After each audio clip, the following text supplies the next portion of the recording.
আজকে এই ভিডিওতে আমরা আলোচনা করব একটা প্রবলেম নিয়ে এবং সেটা কিভাবে ফিক্স করব সেটা দেখাবো। তো যখনই আমরা ক্রোম ওপেন করি, প্রবলেমটা হচ্ছে যখনই আমরা ক্রোম ওপেন করি তখনই কিছু সংখ্যক ট্যাব অটোমেটিক্যালি ওপেন হয়ে যায়। তো হয়তো তুমি সেটিং নিজে থেকে করোনি, কিন্তু এই সেটিংটা নিজে থেকে করা যায়।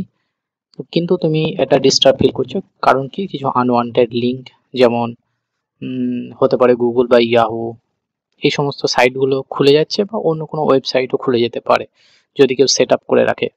তো তুমি চাও না যে অটোমেটিক্যালি কোনো পার্টিকুলার ওয়েবসাইট ওপেন হয়ে যাক। তো সেটার জন্য কি করব, এটার জন্য আমরা যাব এই থ্রি ডটে ক্রোমের, এবং তারপরে এখানে একটা সেটিং অপশন আছে, সেটিং অপশনে যাব।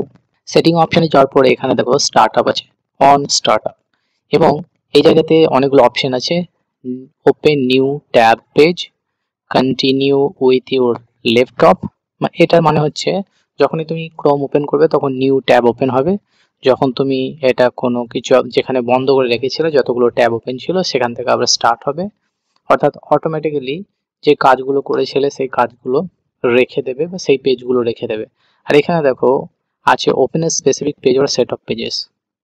এইখানে দেখো আমার যে পেজ, দুটো গুগলের পেজ আছে, তারপর একটা দুটোর ইয়াহু আছে, এবং একটা এই ওয়েবসাইটটা আছে যেটা আমার ওয়েবসাইট। সেই লিঙ্কগুলো এখানে already as a start up এখানে অ্যাড করা আছে। অটোমেটিক্যালি আমি এগুলো করিনি, কিন্তু অটোমেটিক্যালি হয়ে গেছে। সেটা ক্রোমের ফিচার্স থেকে কখনো পপ আপ এসছে, হয়তো সেটা তো ওকে করে দিয়েছি, সেই জন্য এখানে অ্যাড হয়ে গেছে। তো এখন যদি আমরা এগুলো রিমুভ করে দিই, জাস্ট তিনটে ডটে ক্লিক করবো, জাস্ট রিমুভ, দেখো একটা একটা করে রিমুভ হয়ে যাচ্ছে, আবার রিমুভ, আবার রিমুভ, আবার রিমুভ।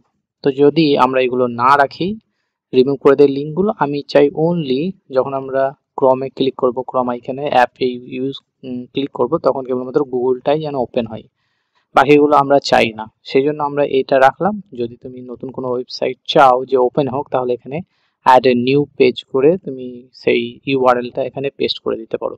তাহলে ইজিলি যখনই তুমি ক্রম ওপেন করবে তখনই সেই পেজ দুটো ওপেন হয়ে যাবে। কারণ অনেক সময় আমরা ফ্রিকোয়েন্টলি কিছু ওয়েবসাইট ভিজিট করি, আর যেই ওয়েবসাইটগুলো পুনরায় অর্থাৎ বারে বারে আমরা ওপেন করতে চাই না লিঙ্ক থেকে, তো তখন আমরা এই সেট আপটা করে রাখি। এটা দিক দিয়ে সুবিধা, একদিকে অসুবিধা। যারা ওপেন করতে চাইছি না তাদের জন্য অসুবিধা, কিন্তু যারা অটোমেটিক্যালি ক্রোম স্টার্ট আপ করার সময় যখন ওপেন করতে যাই তাদের জন্য সুবিধা। তাহলে ফিচার্সটা যদি না জানি তাহলে প্রবলেম, আর যদি ফিচার্সটা ঠিকভাবে কাজে লাগাতে পারি আমাদের জীবনে, তাহলে এটা খুবই ইউজফুল একটা হ্যাক। তো ঠিক আছে, আশা করি বোঝা গেছে। If you have any question regarding this, তুমি আমাকে কমেন্ট বক্সে জিজ্ঞাসা করতে পারো। Thank you for watching this video, see you in the next one, till then take care, bye by.